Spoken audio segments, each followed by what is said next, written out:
Nabi Sulaiman menulis sepucuk surat kepada Ratu Balqis, dan surat itu dibawa oleh burung hudhud tadi. Terbanglah si burung hudhud ini ke negeri Sabah, masuk ke istana Ratu Balqis, dan surat itu jatuh di kamar Ratu Balqis. Diambil surat tadi, kemudian dibaca. Apa isi suratnya? Innahu min Sulaiman wa innahu bismillahirrahmanirrahim alla ta'lu alayya wa'tuni muslimin. Surat ini dari Sulaiman. Bismillahirrahmanirrahim. Jangan kamu merasa lebih tinggi dari aku. Datanglah kepadaku dan masuk ke dalam agama Islam.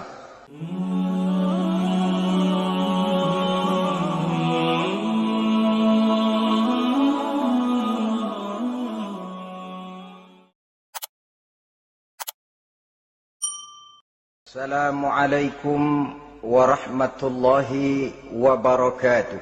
Waalaikumsalam warahmatullahi wabarakatuh. Bismillahirrahmanirrahim. Alhamdulillahi rabbil alamin. Wassalatu wassalamu ala ashrafil mursalin wa ala alihi wa ashabihil mujahidin at-tahirin, amma ba'du. Saudara-saudara kaum muslimin rahimakumullah. Sebagai kelanjutan dari pembicaraan kita tentang serial para nabi, maka pada pertemuan kali ini kita akan membicarakan riwayat tentang Nabi Sulaiman alaihi salam dan Ratu Balqis. Nabi Sulaiman adalah putra dari Nabi Daud alaihi salam, yang Nabi Daud ini merupakan keturunan yang ke-12 dari Nabi Yakub.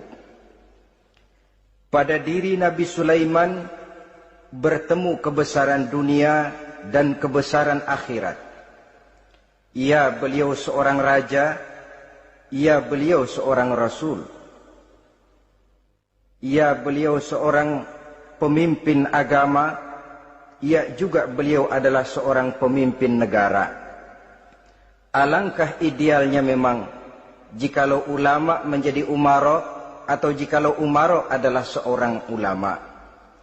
Dengan posisinya sebagai ulama, maka nilai kepemimpinannya terpelihara dari segala macam bentuk penyelewengan. Dan dengan kedudukannya sebagai umara, dia akan lebih efektif memberikan komando kepada rakyatnya untuk hidup melaksanakan perintah-perintah Allah. Tetapi oleh karena orang yang sekaligus jadi ulama dan umara termasuk jenis makhluk langka, maka agama hanya akan memberikan pesan agar yang bernama ulama dan umara saling bekerja sama untuk kemaslahatan dan kemanfaatan rakyat. Ulama adalah ulama, umara adalah umara. Jikalau keduanya bisa berjalan dan berdampingan dengan baik, rakyat akan jadi nikmat. Tapi kalau keduanya centang perenang, tentu rakyat akan jadi kiamat adanya. Ma'asyiral muslimin rahimakumullah. Mengapa figur Nabi Sulaiman adalah figur yang bertumpu kebesaran dunia dan akhirat? Kita lihat dari sejarah bahwa Allah memberikan mukjizat kepada para rasulnya biasanya sesuai dengan kecenderungan umat yang dihadapi pada waktu itu. Umat yang dihadapi Nabi Musa alaihi salam adalah umat yang senang kepada kegagahan, suka kepada bentuk badan yang kuat. Oleh karenanya mukjizat yang diberikan Allah kepada Nabi Musa berupa kekuatan, baik tongkat maupun tenaganya. Sebaliknya, umat di zaman Nabi Isa alaihi salam cenderung berbangga dengan kemahirannya di bidang ilmu kedokteran dan ketabiban. Maka mukjizat yang diberikan Allah kepada Nabi Isa adalah mukjizat yang bisa mengatasi semua itu, sehingga Nabi Isa dengan izin Allah bisa menyembuhkan orang yang kena penyakit kusta, belang, bahkan sampai bisa menghidupkan orang mati dengan izin Allah. Di zaman Nabi Muhammad sallallahu alaihi wasallam, kecenderungan umat kepada kemampuan bersyair, sehingga ketika itu yang dihargai adalah ujung tombak dan ujung pena. Ujung tombak dalam arti pahlawan perang, dan ujung pena dalam arti seniman dan penyair. Maka di antara mukjizat terbesar yang diberikan kepada Nabi adalah Al-Quranul Karim, yang keindahan gaya bahasanya tidak seorang penyair pun sanggup menandinginya. Di zaman Nabi Sulaiman alaihi salam, kebesaran dan kemegahan dunia, kekuatan dan kejayaan menjadi ukuran. Kita tahu bahwa Jalut yang dihadapi oleh Nabi Daud adalah seorang yang bertubuh besar dan gagah perkasa, yang dalam sejarah lebih kita kenal dengan nama Goliat misalnya. Maka tidak heran kalau mukjizat yang diberikan Allah kepada Nabi Musa merupakan mukjizat yang bertumpu antara kebesaran dunia dan kebesaran akhirat, sebagai raja dan juga sebagai nabi. Tetapi yang patut menjadikan pelajaran buat kita terhadap seluruh kebesaran yang diberikan itu, Nabi Sulaiman berkata, "Haza min fadli Rabbi liyabluwani aashkuru am akfuru." Semua ini, kekuasaan dan kebesaranku, kejayaan dan kekayaanku, adalah anugerah Tuhan untuk menguji diriku. Adakah aku menjadi bersyukur karenanya, atau malah aku menjadi ingkar karenanya? Alangkah baiknya jikalau ucapan Nabi Sulaiman ini kita bisa resapi dan kita bisa terapkan dalam kehidupan ini. Seorang pedagang yang berhasil berkatalah seperti perkataan Nabi Sulaiman. Seorang pejabat dengan kedudukan tinggi berkatalah seperti perkataannya Nabi Sulaiman. Seorang ulama dengan posisi sebagai pemimpin yang non formal berkatalah seperti perkataan Nabi Sulaiman. Seluruhnya berkata, "Haza min fadli Rabbi." Seluruhnya ini adalah karunia Allah untuk menguji diriku, adakah aku bersyukur atau aku menjadi ingkar karenanya. Inilah sekelumit tentang kebesaran Nabi Sulaiman alaihi salam. Pada usia 13 tahun, beliau sudah mewarisi kerajaan ayahnya Nabi Daud dengan meninggalnya Nabi Daud alaihi salam. Dan sejak itu keistimewaan Nabi Sulaiman alaihi salam sudah nampak dalam kehidupan. Beberapa keistimewaan bisa kita catat dari pribadi Nabi Sulaiman ini. Pertama, beliau cerdik, cerdas dan bijaksana, dan tentu saja harus begitu. Kalau Rasul goblok, mana ada umat yang mau ikut. Tetapi kecerdikan dan kecerdasan serta sifat bijaksana ini nampak dari beberapa kisah yang pernah dihadapinya. Pertama, di saat beliau berumur 11 tahun, ketika itu yang menjadi raja adalah ayahnya Nabi Daud, datang mengadu seorang petani bahwa sawah ladangnya, tanaman-tanaman yang ditanamnya habis dimakan oleh binatang ternak dari tetangga di sebelahnya. Maka ia mengajukan usul agar binatang ternak yang memakan tanam-tanamannya itu diberikan saja kepadanya. Nabi Daud meluluskan permintaan petani ini, tapi Nabi Sulaiman berkata, "Ayah, maafkan saya. Kalau boleh saya mengajukan usul, jangan seluruh binatang ternak gembala itu diberikan kepada petani.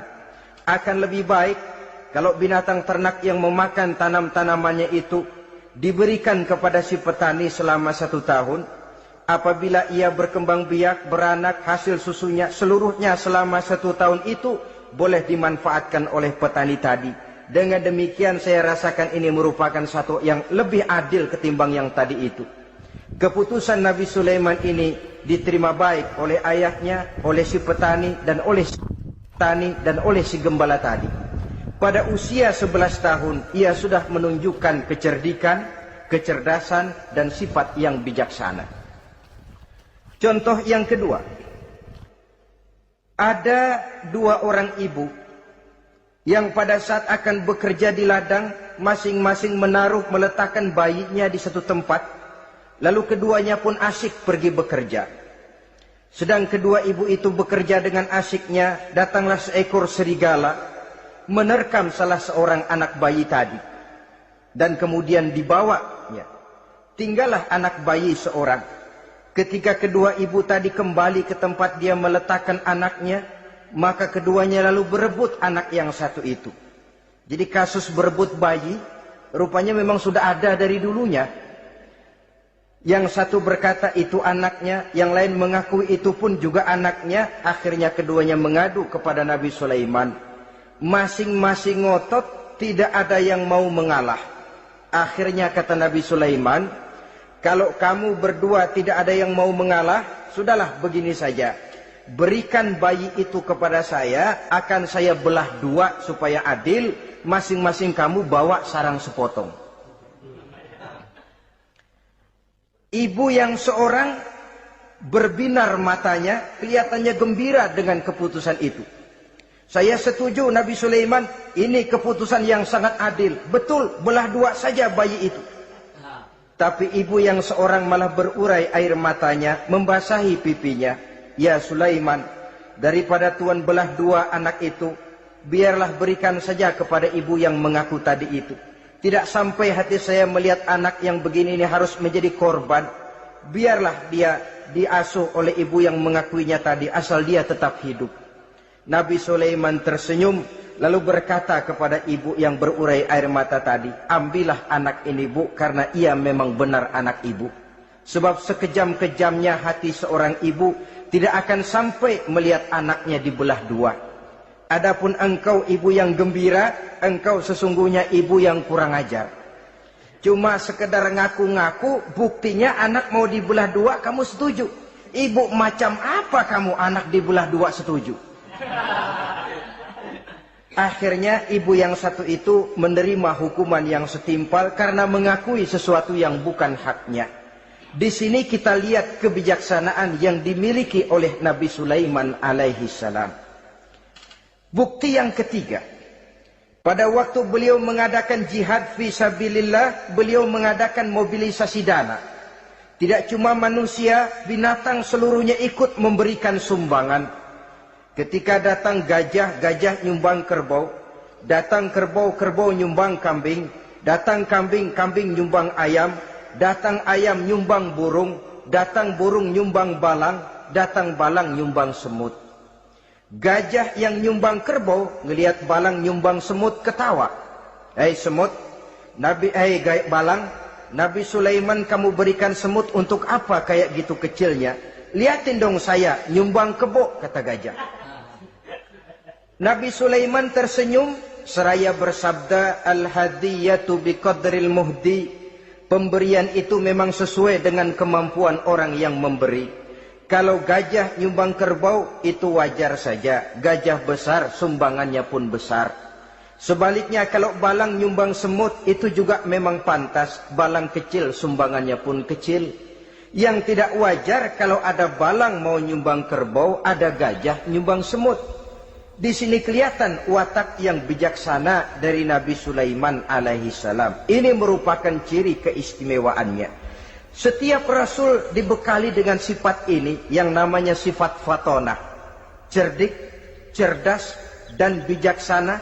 Yang ini memang merupakan mukjizat. Kecerdasan seorang Rasul tidak merupakan hasil sekolahan. Tapi merupakan bimbingan wahyu semata-mata. Dan ini yang tidak bisa ditandingi oleh manusia. Jadi jangan lalu ngambil dalih Rasul aja nggak sekolah pinter lalu ikut nggak sekolah ya goblok terus. Itu khususiat kok. Sifat yang namanya fatona itu merupakan bimbingan daripada wahyu. Adapun manusia, jikalau dia mau cerdik, jikalau dia mau cerdas, jikalau dia mau bijaksana, dia harus belajar.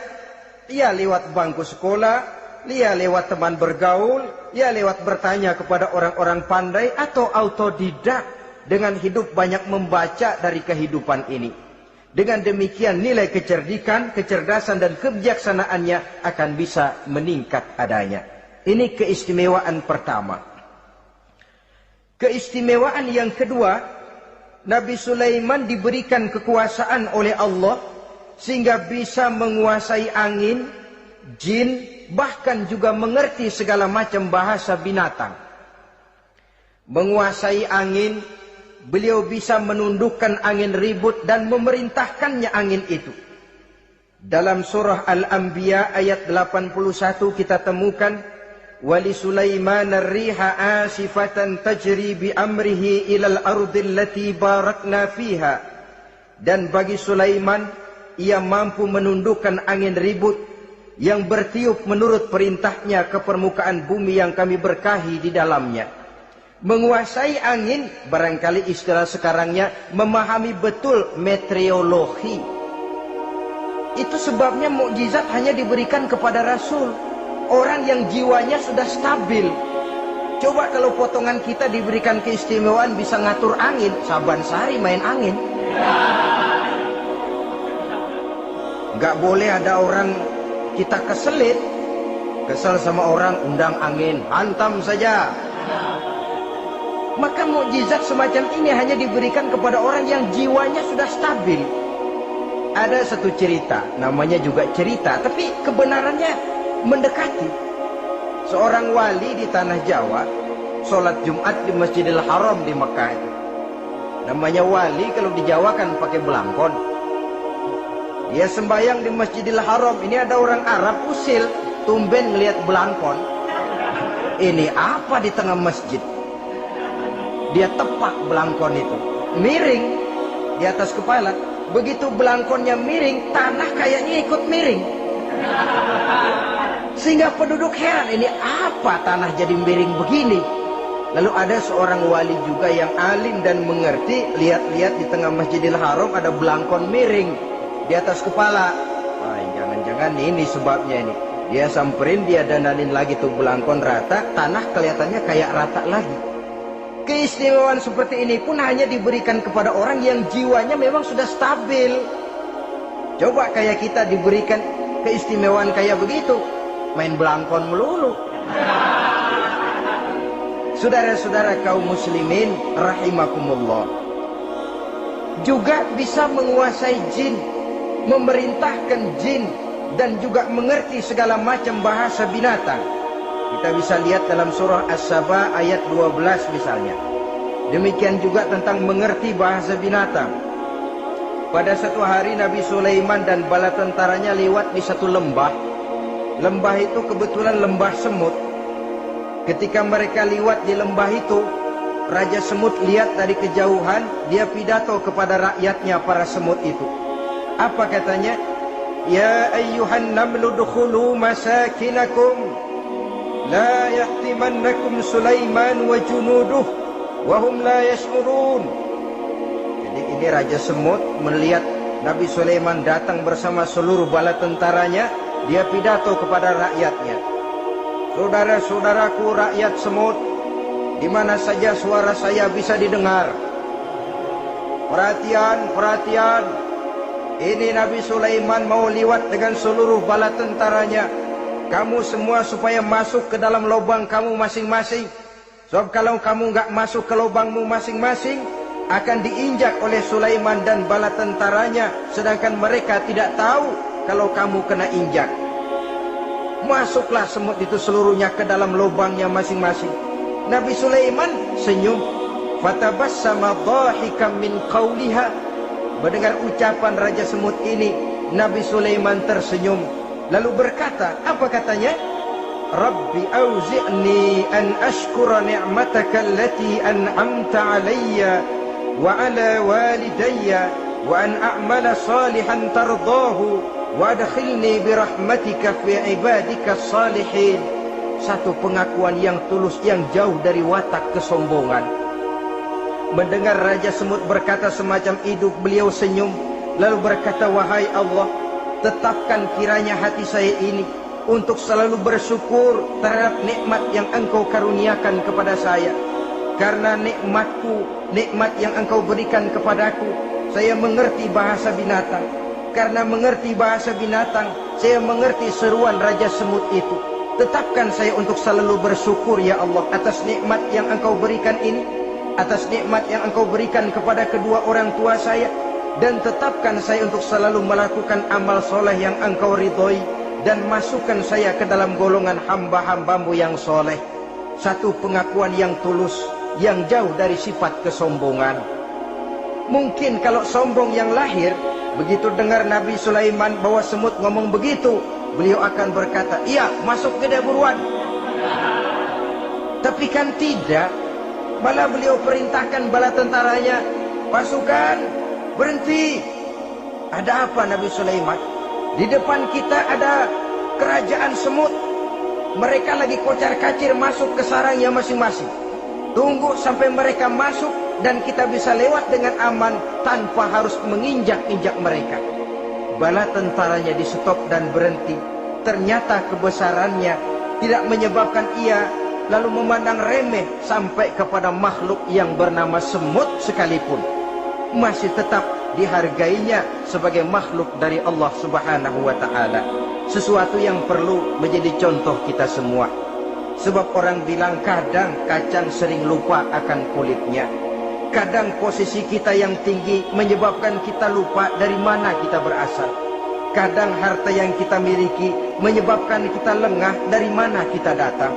Akhirnya yang timbul adalah sifat sombong dan angkuh. Ibarat kata orang, kacang lupa dengan lanjarannya. Ma'asyiral muslimin rahimakumullah. Ini kebesaran dan keistimewaan yang diberikan Allah kepada Nabi Sulaiman alaihi salam. Apa yang perlu kita jadikan tamsil dan ibarat dari kebesaran ini? Saudara-saudara kaum muslimin rahimakumullah. Keadilan sebagai umara yang berpadu dengan kebijaksanaan sebagai ulama. Satu hari seorang sahabat bertanya kepada Rasulullah sallallahu alaihi wasallam, "Ya Rasul, kalau pada satu saat ajal merenggut Tuhan berlalu meninggalkan kami sekalian, kita berpisah untuk selamanya ya Rasul. Dalam kondisi semacam itu, azahrul ardi khairul lana am batniha. Mana yang lebih baik ya Rasul buat kami kalau sudah ditinggalkan oleh Tuhan?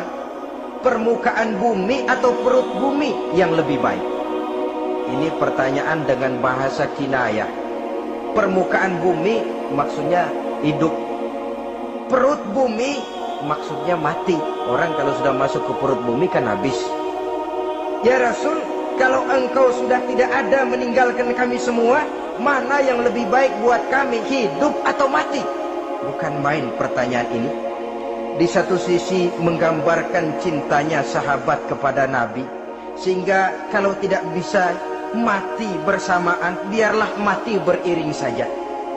Di lain pihak juga mencerminkan bingungnya sahabat kalau sudah ditinggalkan oleh Rasul. Atas pertanyaan ini apa jawab Rasul? "Kamu nggak usah khawatir. Walaupun aku sudah tidak ada, kembali ke Hadratullah Azza wa Jalla, meninggalkan kamu semua, kamu tidak usah bingung. Dengan syarat, idza kana umaraukum khiyarukum wa amrukum syura bainakum wa aghniyaukum askhiyaukum fa zahrul ardi khairul lakum min batniha." Kalau saja para umara, kalau saja pemimpin-pemimpin kamu adalah orang-orang yang terbaik di antara kamu, dan seluruh persoalan yang kamu hadapi dapat kamu musyawarahkan dengan baik, lalu orang-orang kaya di antaramu adalah orang-orang yang dermawan, ketika itu walaupun aku sudah tidak ada, hidup lebih baik daripada mati. Permukaan bumi lebih baik daripada perut bumi. Dengan catatan tiga tadi. Pemimpinmu orang yang terbaik di antara kamu, segala persoalan kamu musyawarahkan, dan orang kayamu orang dermawan. Walaupun aku tidak ada, hidup lebih baik daripada mati. Tapi sebaliknya kata Nabi, idza kana umaraukum syirarukum. Kalau umarokmu, pemimpin-pemimpinmu adalah orang-orang yang terjahat di antara kamu. Wa amrukum ala nisaikum. Dan segala urusanmu sudah diatur oleh perempuan. Walaupun dia tidak naik di bidang eksekutif, tidak memegang kekuasaan, tapi kekuasaan bayangannya jauh lebih menentukan daripada kekuasaan yang sesungguhnya. Kalau perempuan sudah ikut campur mengaturmu, kemudian wa askhiyaukum bukhalaukum. orang-orang kaya di antaramu adalah orang-orang yang bakhil bin pelit alias kikir. Maka ketika itu kata Nabi, fabatnul ardi khairul lakum min zahriha, perut bumi lebih baik daripada permukaan bumi. Apa yang bisa diharapkan dari pemimpin yang zalim, perempuan yang sok kuasa, dan orang-orang kaya yang bakhil dan pelit? Dalam kondisi semacam itu, bertemulah kita dengan yang bernama kiamat. Dan kalau sudah kiamat macam itu kata Nabi, perut bumi lebih baik daripada permukaan bumi. Maka yang kita perlukan sekarang adalah kerjasama antara ulama dengan umara. Ulama bukan umara, umara pun bukan ulama. Harus saling kerjasama dan jangan saling memperalat. Kerjasama menurut bidangnya masing-masing, menjadi yang terbaik di bidangnya. Jangan sudah jadi kiai karena ingin berpartisipasi aktif lalu pindah jadi pemborong jembatan. Tidak sadar akan profesinya. Dan orang lalu tidak bisa berkata, apaan kiai mubalik bisanya cuma ngomong saja.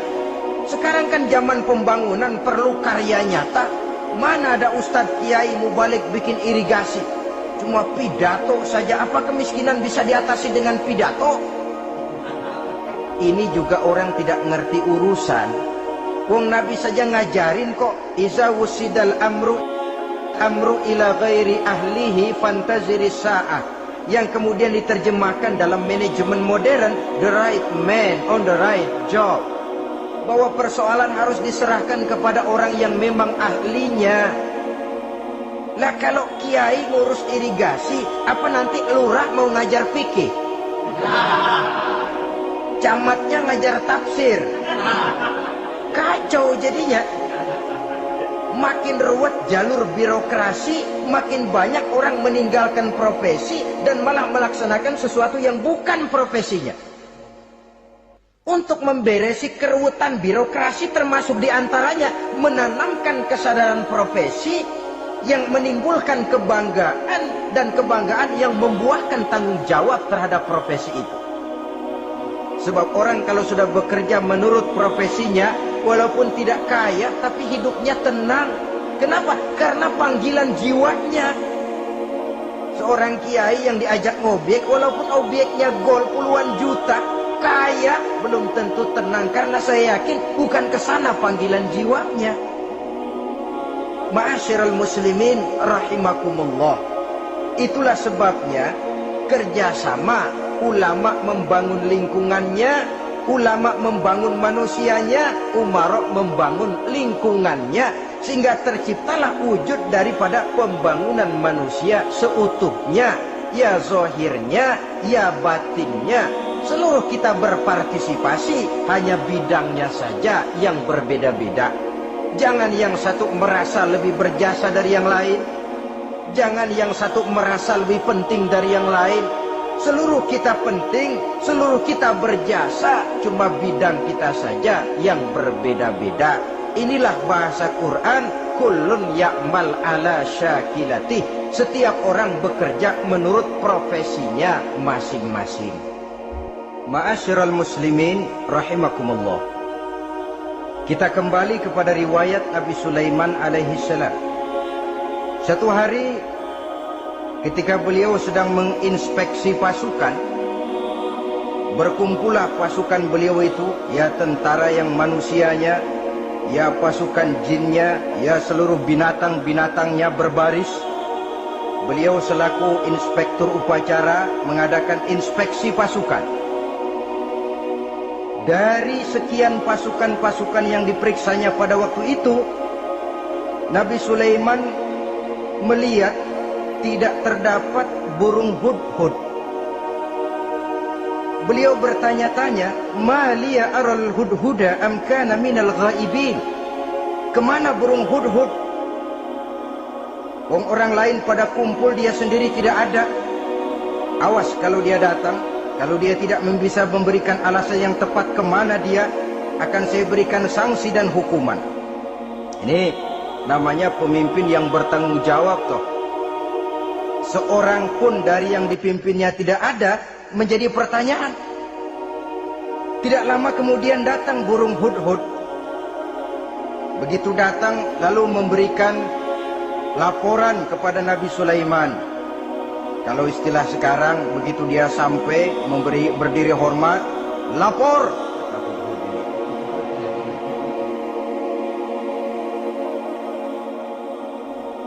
Bagaimana hudhud? Maaf Tuan Raja, saya terlambat. Iya, kenapa terlambat? Patroli Tuan Raja.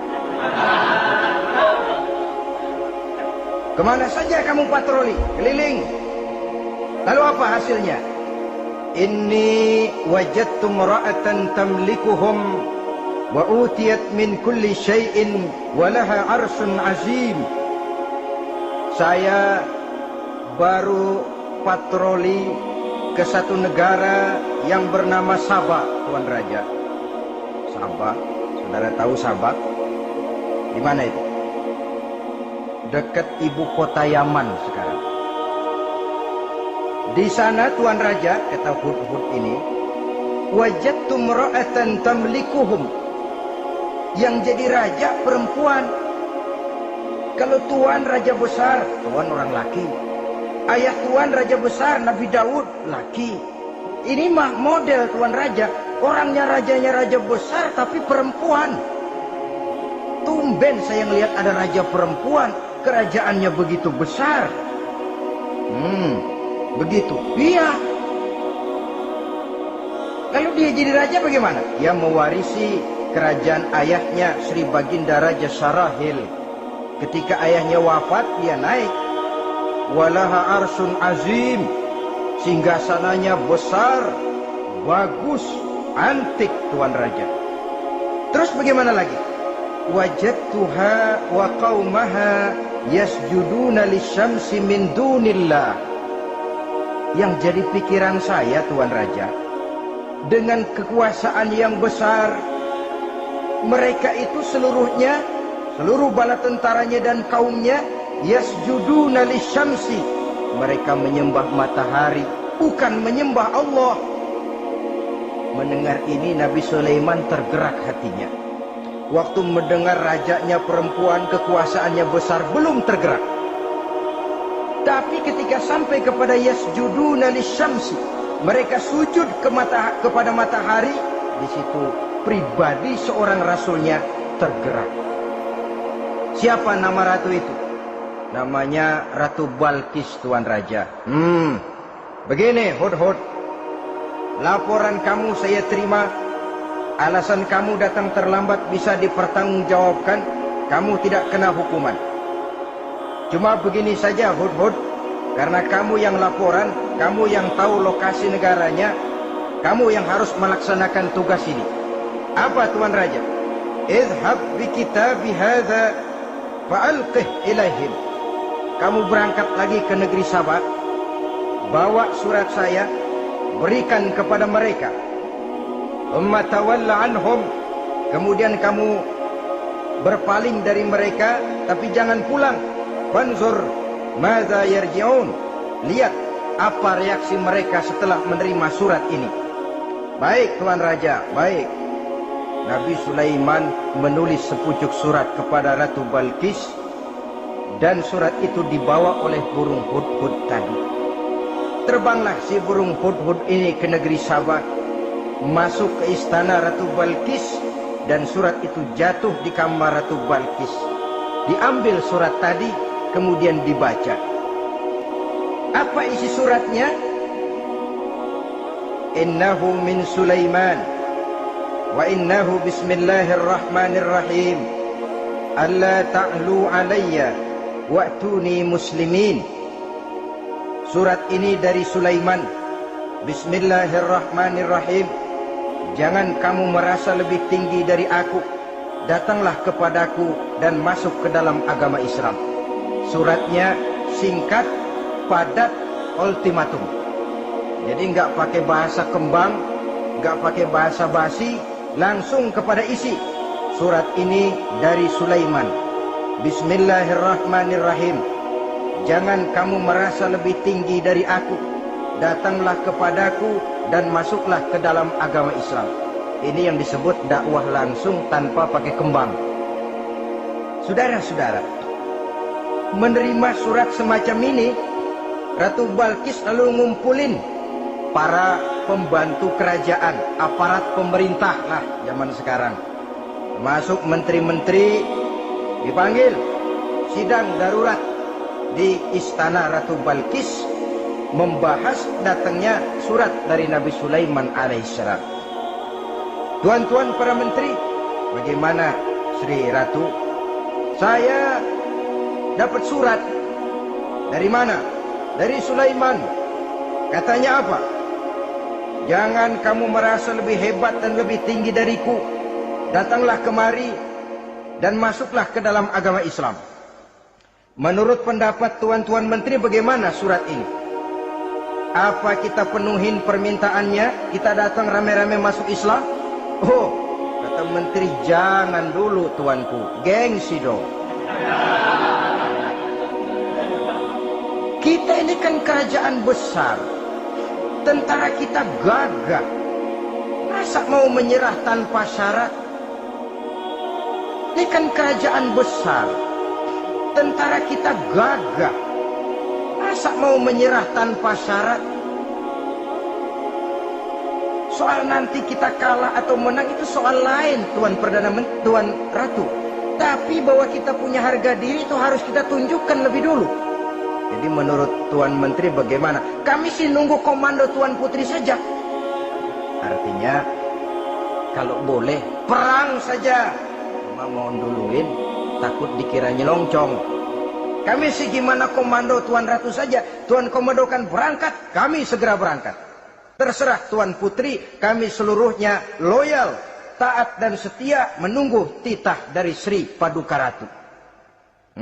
Terima kasih para menteriku. Soal kesetiaanmu saya tidak meragukan. Tapi perang dimanapun selalu membawa kerugian. Kita menang rugi, tentu jatuh korban. Apalagi kalau kita kalah. Dan raja-raja yang mengalahkan negeri-negeri lain selalu membawa kehinaan kepada negeri yang dikalahkannya. Jadi bagaimana? Sekarang begini saja. Kita ambil jalan tengah. Lalu diplomasi dulu. Diplomasi macam apa Tuan Ratu? Kita kirim utusan kepada Nabi Sulaiman. Dari sana nanti kita lihat reaksinya. Saya memang selama ini sudah dengar siapa itu Nabi Sulaiman. Katanya orang yang masih muda, masih bujangan, bijaksana, kekuasaannya besar, tentaranya hebat. Cuma kan baru berita, kita cek. Jadi diplomasi macam apa Tuan Ratu? Kita kirim utusan kepada Raja Sulaiman. Kita bawakan hadiah-hadiahnya. Yang mahal-mahal, mewah-mewah, menarik. Pokoknya yang terbaik di negeri kita, berikan kepadanya. Lihat reaksinya. Kalau dia tergiur dengan hadiah itu, dia raja, bukan nabi. Tapi kalau dia menolak hadiah itu, dia memang nabi. Dan apa reaksi kita nanti tergantung sikap Nabi Sulaiman. Aha, kalau begitu setujulah Ratu. Itu memang bijaksana. Diplomasi dulu. Iya, jangan datang-datang main perang aja loh. Perang sih gampang. Tapi ini kan ada meja perundingan. Sepanjang masih kita bisa menempuh jalan damai, damai saja dulu. Baik. Maka diaturlah satu barisan diplomasi untuk menuju Palestina, kerajaan Nabi Sulaiman alaihi salam. Rombongan terdiri dari 500 orang laki-laki dan 500 orang perempuan. Yang laki ganteng, yang perempuan cantik. Yang laki dikendarai dengan kuda-kuda pilihan, dan yang perempuan dikendarai dengan keledai-keledai pilihan. Kuda dan keledai pun dihiasi begitu rupa, pelanaknya yang terbagus dilapis dengan sutra, sedangkan bawaan-bawaannya tidak lain daripada intan, berlian, mutiara, jamrud, yakut, kesturi, yang dilapis dengan sutra tenun yang asli. Pendeknya hadiah yang serba wah. Dan rombongan ini dipimpin oleh seorang diplomat ulung dari negeri Sabah bernama Munzir bin Amru. Ini ahli diplomasi dari negeri Sabah. Dipesanlah oleh Ratu Balkis, kalau datang nanti kamu ke negeri Sulaiman, sikapmu harus begini, begini, dan segala macam. Ditatar dulu. Sebab ini mau diplomasi tingkat tinggi. Baik, Sri Ratu. Nah, sudah mendengar perundingan ini, burung hudhud pulang ke negeri Nabi Sulaiman. Apel lagi, lapor Tuan Raja. Bagaimana hudhud? Sikapnya mereka akan mengutus utusan dengan membawa berbagai macam hadiah untuk datang ke negeri kita. Baik. Nabi Sulaiman kumpulkan tentaranya, terutama para jin. Hei tentaraku, khususnya kalian para jin, akan datang rombongan tamu besar ke negeri kita. Maka mulai saat ini saya komandokan, kamu bangun satu istana yang megah, yang belum pernah ada, dalam waktu yang relatif singkat. Dan lantai daripada istana itu harus dilapisi dengan kaca-kaca tebal yang bening, bawahnya diisi dengan air, diisi dengan ikan-ikan hias yang indah-indah. Baik Tuan Raja. Maka tentara Nabi Sulaiman, sejak manusia sampai binatang sampai jin, semuanya kerja bakti membangun istana yang megah. Sehingga sebelum rombongan kerajaan Sabah ini sampai, istana sudah selesai. Mereka masuk ke dalam istana Nabi Sulaiman. Begitu melihat lantainya gemerlapan air, masing-masing pada ngangkat kain. Takut kainnya basah. Waduh, ini istana kebanjiran begini. Kata Nabi Sulaiman, nggak usah diangkat kainnya, nggak usah. Ini dilapis kaca, cuma bawahnya memang kolam. Kolamnya berisi ikan. Oh, bengong. Bengong. Bengong aja pada melongo mulutnya. Saudara-saudara, jadi persis orang yang tinggal di puncak gunung datang ke tengah-tengah kota. Kan noraknya minta ampun. Apaan aja ditunjuk. Apaan aja dilihat, apaan aja ditunjuk. Ini ya, itu ya, wah. Wah, sudah semuanya serba wah. Jadi kalau istilah tingkat diplomasinya, mereka sudah kalah mental. Dan itu sudah kemenangan pertama dari Nabi Sulaiman. Sudah shock. Mereka merasa negeri Sabah kaya, luar biasa, hebat. Begitu datang ke negeri Sulaiman, mereka jadi orang norak kayaknya. Sudah kumpul, nah selamat datang tuan-tuan ke negeri kami. Ada pesan apa? Majulah Munzir bin Amru. Tuan Sulaiman, bagaimana? Kami diutus oleh Sri Baginda Ratu Balkis untuk menyampaikan hadiah-hadiah yang kami bawa ini. Intan, berlian, yakut, jamrud, kesturi, dan barang-barang mahal lainnya. Mudah-mudahan Tuan bisa menerima dengan senang hati. Nabi Sulaiman tersenyum. Lalu beliau berkata, Atumiddunani bimalin, fama atani Allahu khairun mimma atakum. Kamu mau memberikan saya seluruh hadiah-hadiah permata intan ini, padahal apa yang telah diberikan Allah kepada saya jauh lebih baik dari apa yang telah diberikannya kepadamu. Kamu merasa bahwa saya kekurangan semua ini? Ketahuilah tuan-tuan, saya punya lebih banyak dari apa yang tuan-tuan berikan sekarang ini. Irja' ilaihim, bawa pulang kembali seluruh hadiah ini. Sampaikan salam saya kepada ratumu, Ratu Balkis. Falanatiyannahum bijunudin la qibala lahum biha. Kalau mereka tetap tidak mau datang menyatakan keislaman, kami yang akan datang ke sana dengan seluruh bala tentara kami yang mereka pasti tidak akan sanggup menghadapinya. Saudara bisa baca dalam surah An-Naml ayat 36. Saudara hadirin ma'asyiral muslimin rahimakumullah. Kalau orang sudah silau dengan yang namanya upeti, hadiah, harta, secara mental dia sudah jatuh. Andai kata ketika itu Nabi Sulaiman menerima seluruh hadiah tadi, maka misi kerasulannya tidak akan jalan. Wibawanya hancur dan dia tidak akan sanggup lagi mendakwahkan Ratu Balkis untuk masuk ke dalam agama Islam. Dia akan jadi cemoohan di negeri Sabah. Sulaiman ngomong aja dikasih hadiah telap.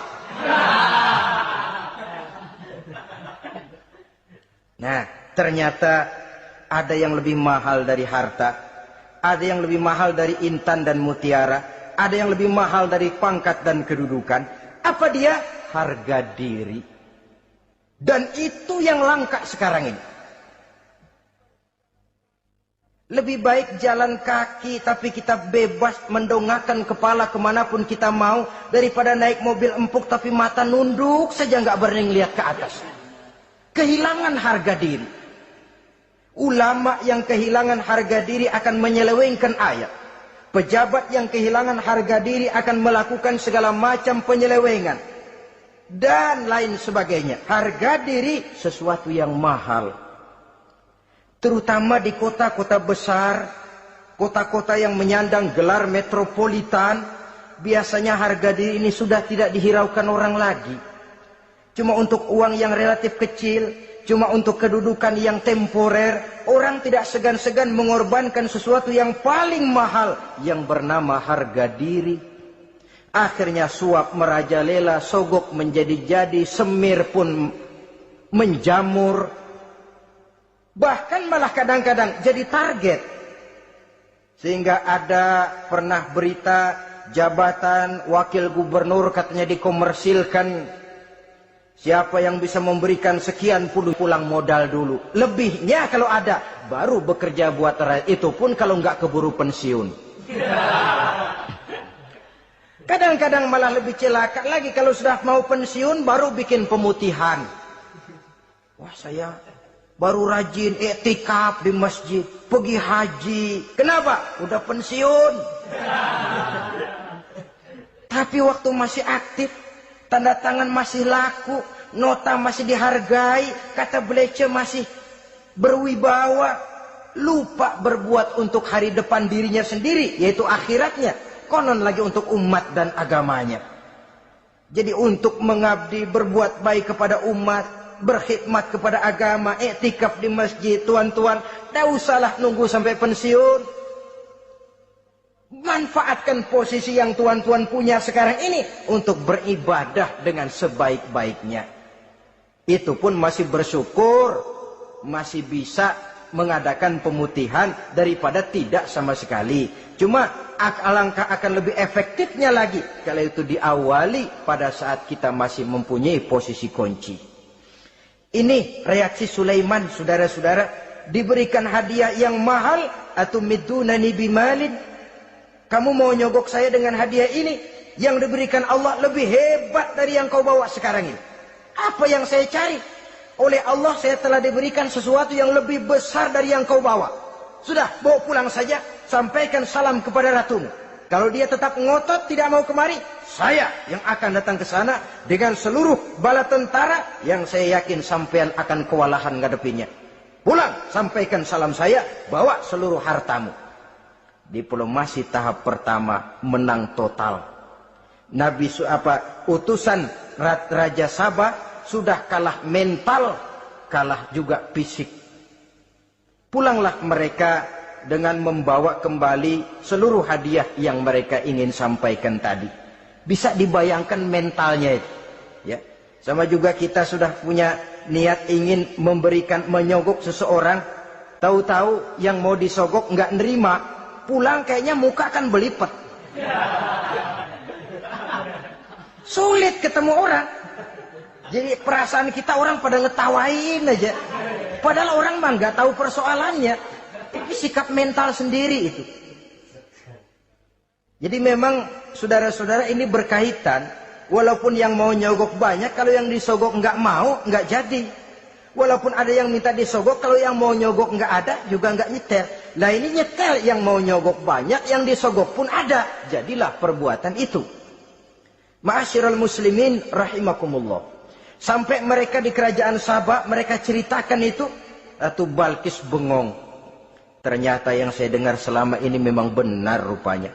Sulaiman bukan cuma raja, tapi juga rasul. Bukan cuma pemimpin negara, tapi juga pemimpin agama.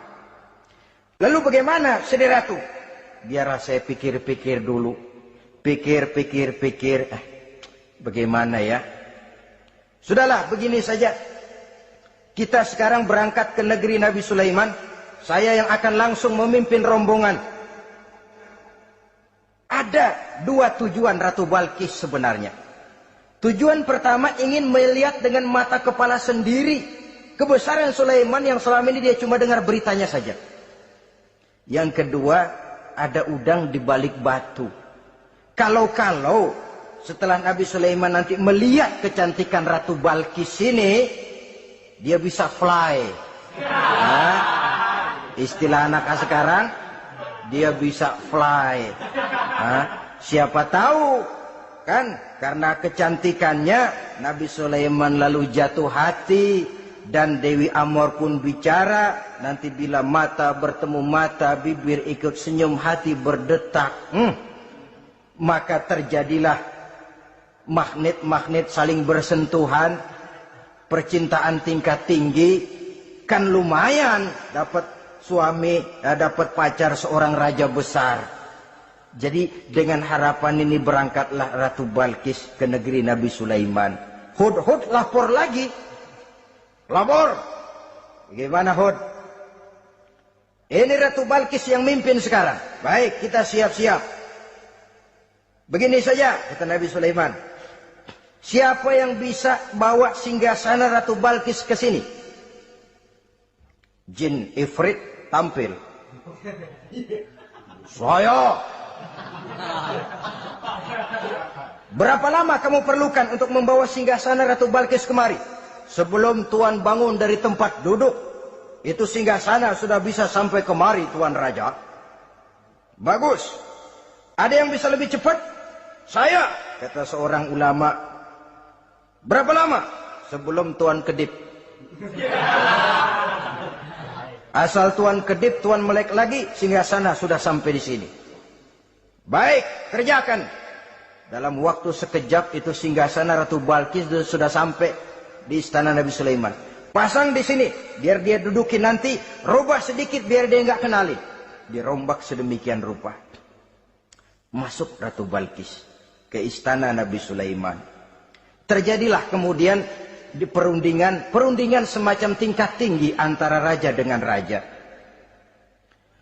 Bagaimana Tuan Ratu Balkis? Iya, Tuan Sulaiman. Iya, bagaimana? Saya kagum dengan kebesaran Tuan. Bukan kebesaran saya. Seluruhnya ini adalah karunia Allah kepada saya. Saya dengar Tuan-Tuan menyembah matahari. Padahal matahari tidak pernah memberikan apa yang Tuan kehendaki. Matahari tidak pernah menciptakan Tuan. Adalah lebih baik Tuan menyembah yang menciptakan matahari daripada menyembah matahari itu sendiri. Nabi Sulaiman, bagaimana kalau kita mengadakan ya sambil berunding, sambil lobbying istilah sekarang. Baik, lobbying pun jadi. Berjalanlah meninjau seluruh pelosok istana Nabi Sulaiman alaihissalam.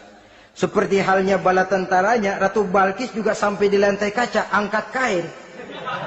Kata Nabi Sulaiman, jangan diangkat tuh kain. Ini bukan air, istana kaca.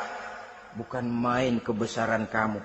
Melihat begitu kebesaran Nabi Sulaiman, Ratu Balkis yang niatnya sementara mau melontarkan diplomasi asmara, lupa. Lalu apa katanya? Rabbi inni zolamtu nafsi. Ya Allah, selama ini saya benar-benar telah zolim kepada diri saya. Begitu banyak nikmat yang engkau berikan kepada saya. Saya jadi ratu dengan kekuasaan yang besar, mewarisi kebesaran ayah. Dengan kerajaan dan bala tentara yang gagah perkasa. Bukan saya bersyukur kepadamu, malah saya menyembah matahari. Inni zalamtu nafsi, sungguh saya telah zalim kepada diri saya. Maka mulai sejak saat ini, aslamtu ma'a Sulaiman lillahi rabbil alamin. Mulai sejak saat ini ya Allah, saya nyatakan diri, saya masuk Islam, bertuhankan Allah Rabbul Alamin. Saya tunduk kepada Nabi Sulaiman alaihi salam. Masuk Islam sebelum diplomasi asmaranya melayang, saudara-saudara. Sudah masuk Islam? Sudah. Nah, Ratu Balkis sekarang bagaimana? Ya Nabi Sulaiman, kalau saya masuk Islam, apakah kerajaan saya akan tunduk dan diatur oleh kerajaan Tuhan? Tidak. Kamu persilakan pulang ke kerajaanmu. Atur negerimu menurut cara yang kamu mau, asal sesuai dengan perintah Allah. Saya bukan penjajah. Saya cuma mengajak kamu ke dalam Islam. Saya tidak ingin meluaskan wilayah saya. Asal kamu sudah masuk Islam, tugas sudah saya jalankan. Perkara kerajaanmu, kau pulang, kau atur dan kau tetap jadi raja. Jangan merasa kalau sudah masuk Islam lalu kerajaanmu saya caplok. Islam bukan penjajah, Ratu Balkis. Baiklah Nabi Sulaiman, saya tahu. Tapi untuk melanggengkan kerjasama antara kerajaan Sabak dengan kerajaan Tuhan, caranya bagaimana? Mulai ngojok-ngojok. Dia nggak bilang lu demen aja deh sama gue. Enggak. Cuma untuk jangka panjang. Jangka panjangnya Sulaiman, supaya kita tetap bisa kerjasama, caranya bagaimana? Ya supaya kerajaan berumur panjang, kau harus punya keturunan, kata Nabi Sulaiman. Itu kan berarti saya harus nikah. Memang. Tapi saya ratu. Suami saya kan paling kurang juga harus maharaja, sahansa. Ya sebenarnya sih cuma dia nggak bilang aja. Di kerajaan gue nggak ada yang setimpal, gue maunya sama elo. Itu kalau bahasa kita, cuma ini kan bahasa perempuan. Perempuan kan paling pintar nahan perasaan. Nggak kayak orang laki. Orang laki kalau lagi mabuk cinta, teler. Sama siapa aja dia cerita. Gue kan lagi demen sama si Ano. Lain sama perempuan, dia paling bisa jaga perasaan. Saya kalau begitu, saya harus kawin dengan maharaja. Ya kamu tinggal pilih saja, kata Nabi Sulaiman. Nabi Sulaiman, ini Perdana Menteri udah pada mesem-mesem, udah paham ke arah mana maksudnya. Bagaimana kalau kita kukukan saja dua kerajaan ini, Nabi Sulaiman? Saya pun setuju kalau itu kamu punya mau. Wah, ini Perdana Menteri takbir semua. Allahu Akbar, Alhamdulillah, Alhamdulillah. Sampai akhirnya Nabi Sulaiman pun menikah dengan Ratu Balkis. Bergabunglah dua kerajaan besar itu. Saudara-saudara kaum muslimin rahimakumullah. Kemudian setelah bertahun Nabi Sulaiman wafat. Tidak seorang pun tahu karena beliau wafat sedang pegangan tongkat. Ketika tongkat dimakanin rayap, rapuh, baru beliau jatuh. Orang tahu kalau Nabi Sulaiman sudah wafat. Menurut riwayat beliau wafat itu sedang sholat. Karena sholat Nabi Sulaiman cuma diri saja. Tidak pakai ruku dan sujud. Menurut riwayat lain beliau sedang memandori jin dan tentaranya yang sedang kerja. Begitulah wafat beliau, kita bisa baca dalam surah Saba ayat ke-14. Setelah beliau wafat, Palestina diserbu oleh Raja Bukhtanasor atau Raja Nebukadnezar. Seluruh kebesaran Sulaiman di bumi hanguskan, istananya dihancurkan, intan permata dan kekayaan beliau dirampok, dan tinggallah kebesaran Sulaiman cuma legenda saja yang kita kenal dengan istilah Haikal Sulaiman. Legenda, riwayat-riwayat yang sampai sekarang ini masih bisa kita telusuri kebenarannya. Saudara-saudara, inilah pertemuan yang singkat ini, walaupun serba singkat, mudah-mudahan ada manfaatnya. Dengan kesimpulan, seluruh anugerah yang ada pada kita hakikatnya karunia Allah. Marilah kita menjadi orang yang pandai bersyukur atas anugerah itu. Terima kasih atas segala perhatian. Mohon maaf atas segala kekurangan. Usikum wa nafsi bitaqwallah. Wassalamualaikum warahmatullahi wabarakatuh.